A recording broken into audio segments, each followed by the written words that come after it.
Председателот Талат Џафери си го присвои парламентот. Иницијативата на ВМРО-ДПМН за предвремени парламентарни избори нема да ја стави на седница. На денешниот првгодишен брифинг со новинарите Џафери рече дека немало да дозволи собраниската сала да биде место каде партиите ќе собираат политички поени.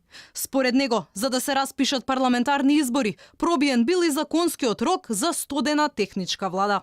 Рокот за формирање на техничка влада пред избори треба да биде испочитуван. Идејата тие да се одржат напролет заедно со председателските е невозможна, бидејќи до тогаш има помалку од 100 дена. Околу барањето на опозицијата за распуштање на парламентот, тоа ќе го сторам само ако ми биде доставен список со 61 подпис од страна на пратениците. Без подписи нема ниту собраниска дебата. Сепак Џафери признава дека тој лично е против предвремени парламентарни избори. Ова според него не е време за избори бидејќи владата имала мандат да ги спроведе обврските кои произлегуваат од евроатлантските интеграции на земјата. Инаку во понеделникот пратениците на ВМРО-ДПМН и Коалицијата за подобра Македонија поднесоа предлог одлука за распуштање на парламентот и одржување на предвремени парламентарни избори заедно со председателските. Иницијативата доаѓа откако на седници на извршниот и централниот комитет на ВМРО-ДПМН беше заклучено дека во земјава има само порази, разочарувања, понижувања и нула реформи, а дека единствен излез од тоа се предвремени избори.